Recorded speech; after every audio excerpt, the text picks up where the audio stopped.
Hi, let's sum things up so far and see where we stand. This is Michael Shevack. Welcome to Godsearch. You're here to experience God. We're not telling you who God is. We're not going to tell you what to believe, but we're going to guide you on how to begin to think, how to begin to live, so that you can have a living experience called God. So, in the past couple of podcasts, we've been talking about components that are part of this thing called covenant. Covenant is, at least in Western religions, the mainstay idea is that there is a living relationship between you and the reality and the experience, or whatever it is that we call God. It's time to do a kind of summary to take everything that we've done so far and just put it down nice and clean. Get out some paper, get out a pen, take notes, even go backwards in the past and see what we've done. All that would be very, very beneficial. So we're going to start and we're going to give you a complete summary now that we're past podcast 40 and we're into a whole new world. The first thing is on an authentic God search, you are very careful with the use of the G word. The G word is misused. Do not misuse it. People use it and destroy people's minds with guilt and all sorts of things, which is not part of an authentic God search. Do not take any idols. Do not use human concepts of God as God, because if you use human concepts of God as God and you start to think they are true 100%, you enslave yourself to that concept. You don't move past it. This is true for religion. This is also true for science. If, for instance, you think that there is only a speed of light, you will have difficulties in any kind of new thinking, which requires you to move past the speed of light. Be very careful when you take a human concept, lock it off, finitize it, and worship it as absolutely true.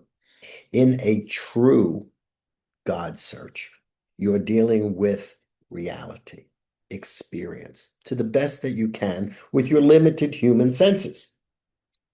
But as you proceed in your God search, you're going to notice a kind of perfection to reality. It's perfection. It's not perfection in terms of an ideal, but it's perfection insofar as it fashions everything within it. It fashions everything within it. Everything that takes place, all of your actions, sow and reap according to how this reality or this experience is, shall we say, designed. Perfection from the Latin, to be created or to fashion.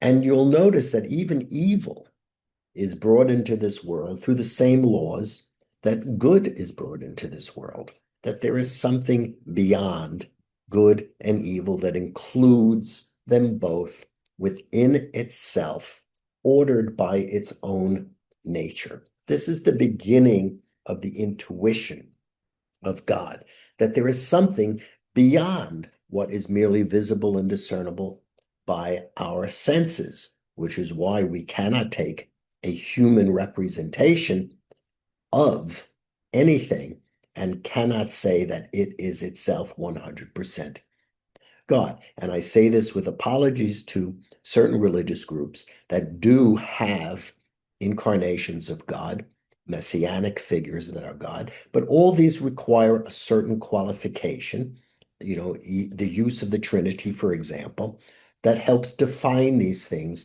so it's not idolatrous. Now, as you begin to experience reality, which is the welcome mat to God, what happens is you begin to notice that although everything is perfect and very ordered, our limited human reality experience requires other things. If we cut ourselves with a knife's edge, we'll bleed. Therefore, we don't cut ourselves with a knife edge. There's a certain order to human life and human civilization. So although on an authentic God search, you can begin to perceive an utter perfection to life, so that all the goods, the bads, the sufferings, the diseases, all the things that can happen within an orderly process, that's discernible, that is a kind of higher good that is more than the relative goods and the relative bads. Although you can perceive that, you can also perceive that human good has its imperfections. It doesn't always create happiness. It creates unpleasantness. It creates suffering.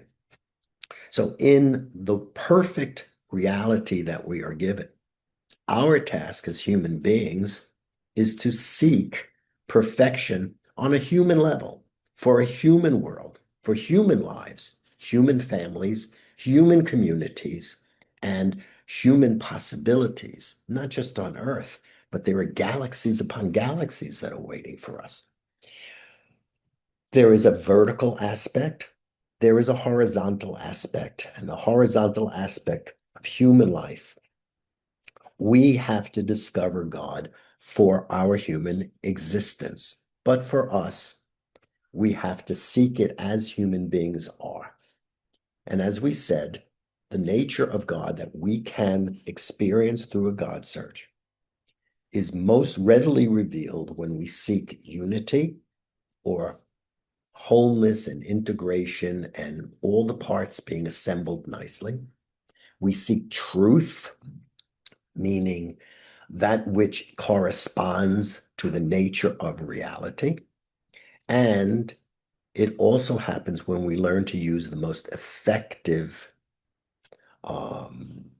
power of our creative abilities, unity, truth, and our creativity through us, and learning how to use that is how we become aware that we embody as human beings certain divine attributes, that we are, as it says in the Bible, made in the image and likeness of God. Image, which in the original Hebrew means to reflect. So we reflect the nature or the spirit of God. And we are made in the image and likeness. In Hebrew, it really means to be cut off into an individuality, to be an individualization, so to speak, of these divine attributes. So we are ourselves human expressions of divine life on the scale of the earth. Now, what this means, and this is all part of an authentic God search, which we are summarizing now in describing covenant, that we don't operate in a vacuum. We as human beings operate in, shall we say, a divine reality, a perfect reality, within which, in which we express our human reality. And when we do that, there is a kind of environment of which we are a part, and we have to cooperate with them. We have to cooperate, learn how to work together, and form an alliance, which is usually the Latin word that is used to describe the Hebrew word brit, which is translated covenant, or a mutual, shall we say, a mutual non-aggression pact between God and ourselves. It was originally a kind of treaty between warring kings, and then it became displaced as a concept into a religious notion. So we form an alliance between our own actions and our experience of life on the so-called outside. And by forming this covenant, this alliance, we begin to experience the unity we're seeking. We begin to experience the truth that we have been seeking.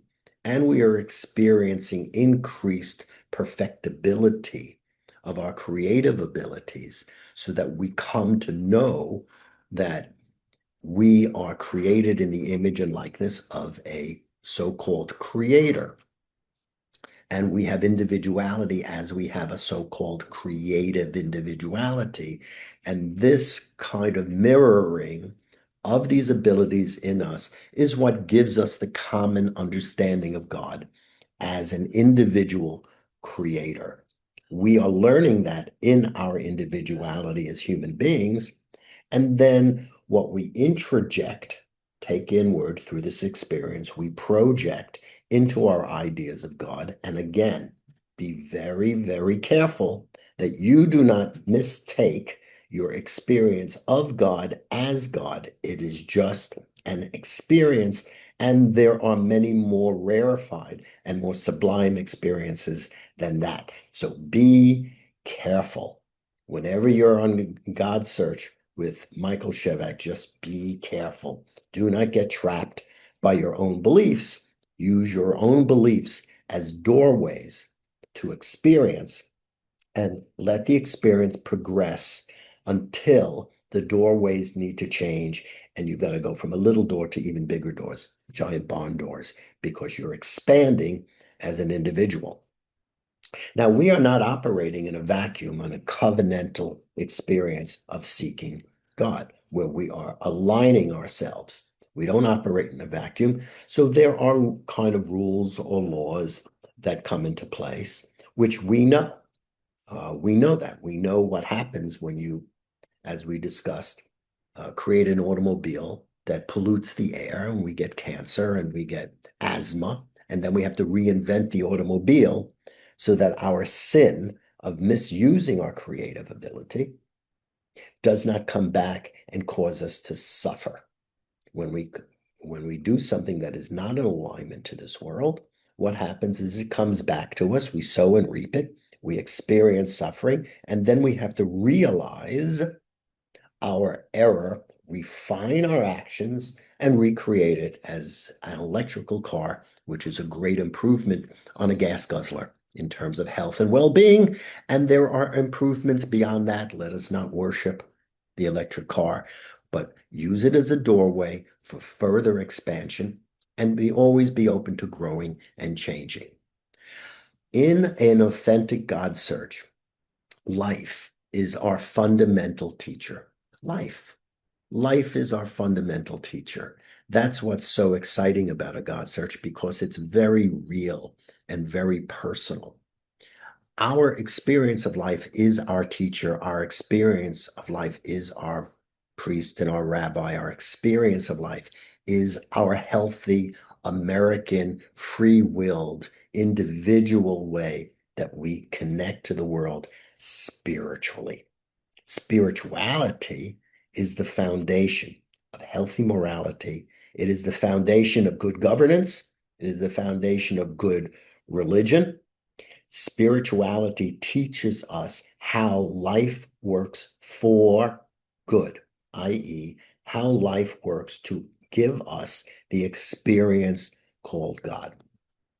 As you continue on this journey, you're going to discover that there are naturally occurring many value priorities and relationship priorities.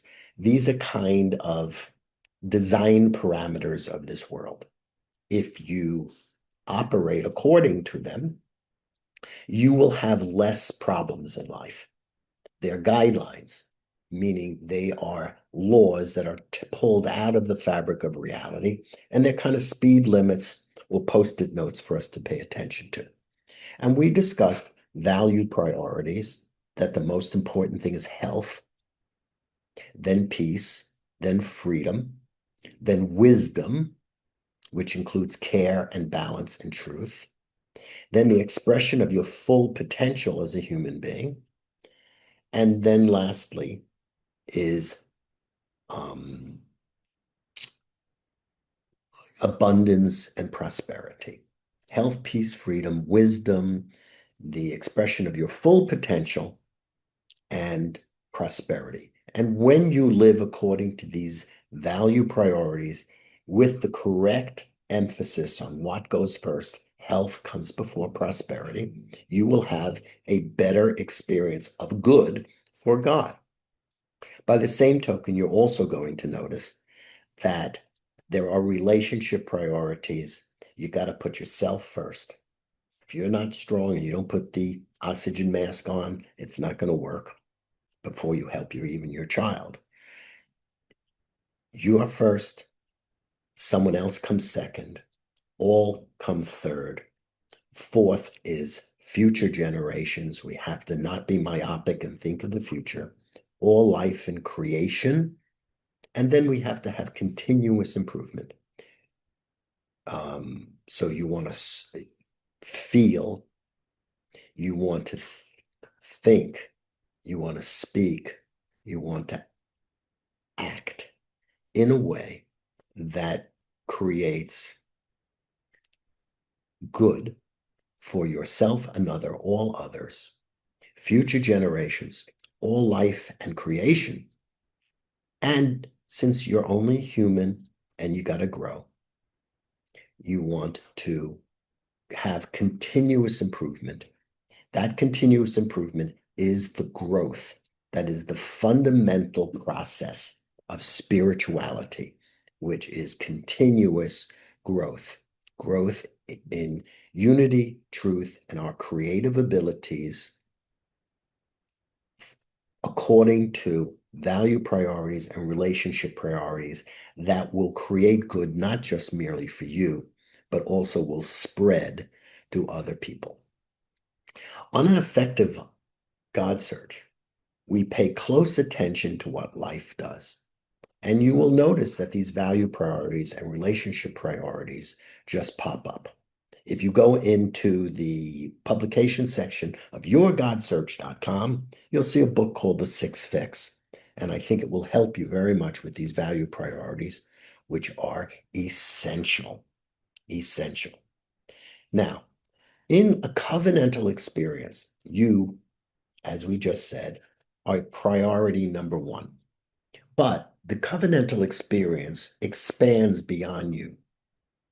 The covenantal concept that transformed the world is there to transform you, all peoples, all persons, and all nations in the world, so that all experience the unity and the truth and the perfect creativity that is designed into the mechanics of this world, that kind of freedom of creative expression.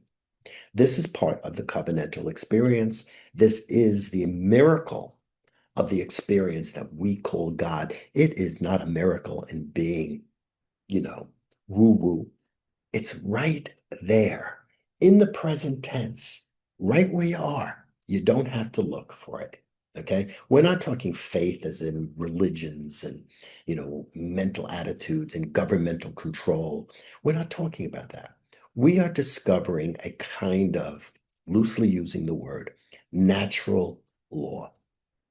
There have been many configurations of natural law. The Greeks, St. Thomas Aquinas did an incredibly marvelous job. The Greeks were interested in producing the good. St. Thomas Aquinas brought in many historical, many legal aspects that were part of his Catholic upbringing. And then later on, natural law, when they were trying to soften the control of governments and religions to include more individuality, natural law was taken over by the enlightened philosophers, where in the American experiment, for example, and in the French experiment, the rights of the individual became dominant over religion and over government, which is where we currently have our philosophical impulse. And this is why we're having so many difficulties right now, is because human freedom is going really far in an extreme. Maybe we carry drugs, sex, and rock and roll a little too far. And we're getting rebound from more conservative religious group and more conservative government views. The fact is, both viewpoints, bluish and reddish, are both part of the texture of life. You've heard it here. There is no war. And an authentic God search, where there is missing knowledge, that's when the conflict comes.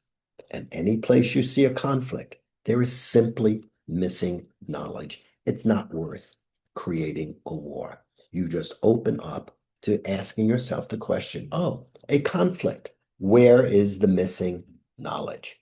Where's the missing knowledge? An authentic God search requires maturity. We're not just in expressing our natural law, free will, and rights endowed by the Creator, the Declaration of Independence. It doesn't endorse religion, it endorses the source, the Creator, in a very loose way. In expressing it, we are not rebellious teenagers that do whatever we want without context. We just don't create our jollies without paying attention to the fact that we're in a covenantal reality in life where our actions affect the environment and our environment affects us, and we can't avoid responsibility because the ability to respond, the response ability is built in to the very consciousness that we use when we sow and reap what we would like in life. So we're not just, rageful teenagers. On the other hand, we are not just children that should be bossed around by very powerful, huge group egos, whether they are governments or religion. We are souls. The founding fathers didn't use the word souls, it was a little too religious. So they used the enlightened philosophy idea called a right. And they made it justified by a power that was bigger and more exalted than anything that could ever be found on earth, called the Creator. And that is how sacred your nature as a soul is, that you would be sanctified on that level. The rest of our difficulties that we're having is, well, if governments are sanctified and religions are sanctified and every individual is sanctified, whose sanctity gets power over whose sanctity? Well, you're on Godsearch, and I'm Michael Shevack. Hey, there's missing knowledge, and that's why there's a conflict. In an authentic God search, you will notice as you develop the value priorities and the relationship priorities, you will notice that the most important thing in life is to first take care of your physical body and creation. This is very common knowledge in the religious teachings between the Jewish teachings and the Christian teachings, where the so-called Old Testament, I hate that phrase, tends to be very based on the order of nature on earth and our body. And the New Testament tends to be, instead of physical, it tends to be metaphysical. But the priority as you experience life spiritually and are on an authentic God search, you will notice that continuity between being more physical and more natural, and then later on, more miraculously metaphysical, the transition between reality or reality and kind of mysticism, which exists in all religions, that's there. But the physical body is not an impediment, you will discover, to spiritual development. It's actually an amplifier for the impulses of your soul and makes it much easier to follow the path because it narrows the field of variables. You have to walk in a straight line. One step, two step, three step, four step. It narrows the potential of time frames and the multiplicity of dimensions that are involved in higher orders of time to make it very simple for you as a human being to approach the mystery of the world. It simplifies it by making it human. I assure you there are other beings around that don't have it as simple as us. As you go on your God search, you may meet a few of them. This is a very interesting journey, but you have to start with your feet on the ground as a basic earthling, as a basic earthling. Now, the beautiful thing about this, and we touched on truth, is that as you continue on your God search, and as I continue here on my summary of what a God search is through the covenantal vehicle that opens the doorway to a very complete view of God, you'll notice that truth is not just a proposition. It isn't just saying that the sky is blue. you know, okay, the sky is blue. I can do color swatches and I can get people to agree that on a nice day, the sky is approaches the color blue. And I can even figure out a frequency range that the sky will mirror blueness. Okay. And I can say the sky is blue. It is in chartreuse, you know, and I can get that kind of propositional truth. But what we're going to talk about in a God search is not just propositional truth, which we can debate. What we're talking about is substantial truth, the substantial truth that comes from being one with each other, being one with life, being one with the reality that you're in, being unified and creatively integrated in covenantal design with everyone around you and everything. That truth is substantial. It's the substantial feeling of your hands rubbing against each other. It is love. Now, we talked about love in the last podcast, and it's a very, very beautiful and very important thing. We've also, as you've noticed, we've also talked about higher knowledge, higher mind. Both higher minds and love together produce the increasing beautiful experience of spiritual growth, which is the foundation of all morality, on a foundation of correct governance, whether it's secular or religious. These two things are kind of the lamps in the darkness that lead us. And truth in this kind of system is substantial. It is truth. A rock on the street is truth in the form of a rock. I am truth in the form of me. And sometimes I'm not truthful. I'm not there. I got a way to go. The covenantal experience, and please go to yourgodsearch.com, please, and open up the dialogue. The covenantal experience is and having the covenantal experience again, nakedly, practically, on a natural law, everyday foundation is essential if we are going to heal the incredible loss of mainstream religion that is taking place in the United States and around the world. Because you cannot base life in a scientific era upon faith which defies other branches of human knowledge. Where there is a conflict, there is missing knowledge. And if there's missing knowledge, you will have conflicts. The era of science versus science versus religions, whether Judaism or Christianity or Islam or Buddhism or any religion, that era of conflict between what we observe to be true and what we believe to be true, it's over. It's over. It was a frightful era that was created by the philosopher Descartes in order to protect himself, I think, from being killed by, like Galileo, where he gave science the res extensa, or the kingdom of extension, meaning the outer world, and he gave assigned to the church a kind of treaty which gave them the world of thought.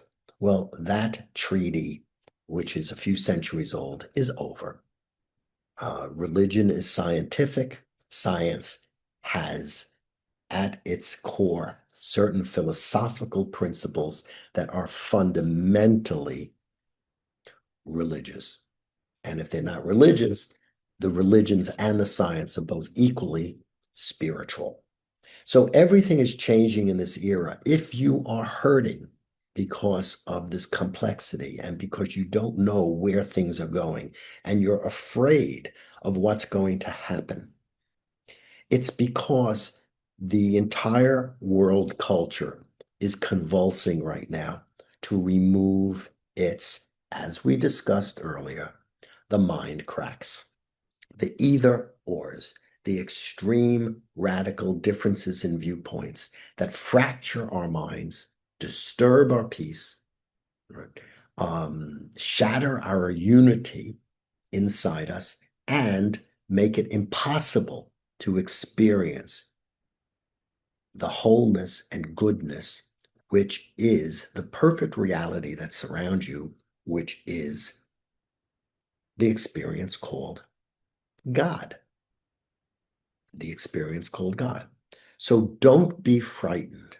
There's a lot going on. It is really disturbing. I've just in the past 40 podcasts or so, I'm not going to count anymore, 40 podcasts or so, been narrating out the particular issues that we're dealing with. We'll go into it more simply and easily and more kind of, punctuated, little punctuated things as we go on, make them a little bit more palatable. We've been dealing with them on very global levels. And in the meantime, I dare you, go consciously on your God search. Covenant is the vehicle by which you personally and which everyone can personally have that experience called God. It's not fundamentally religious in nature. It is built into the design of life. If you are alive, you are already on a covenant. Even atheists experience the goodness of life. Believers, so-called believers, will experience the goodness of life. And of course, these views have their own coloring of the experience and vary the experience according to the beliefs. But the fundamental ground under both experiences, whether you're an atheist or whether you're a theist, whether you're a humanist or whether you are a monotheist, it's fundamentally the same human spiritual process. Everyone is on a God search. You're on a God search, whether you're consciously part of it or not. So this is Welcome to God Search. I'm Michael Shevack, and thank you for being here every Wednesday about 5:45 a.m. on the East Coast. You have the opportunity to uncover God, discover God, and recover and rekindle that little light on the inside of you that may have been crushed by religions or governments or stupid idolatrous thinking that placed everything in a box that was incompatible with your sense of self, with your sense of freedom, and the expansion of love and vision, pure inspiration on the inside of you that you sensed and would not let them squash. So I admire you. Thank you for being here. And we'll see each other next week again on God Search. Bye-bye.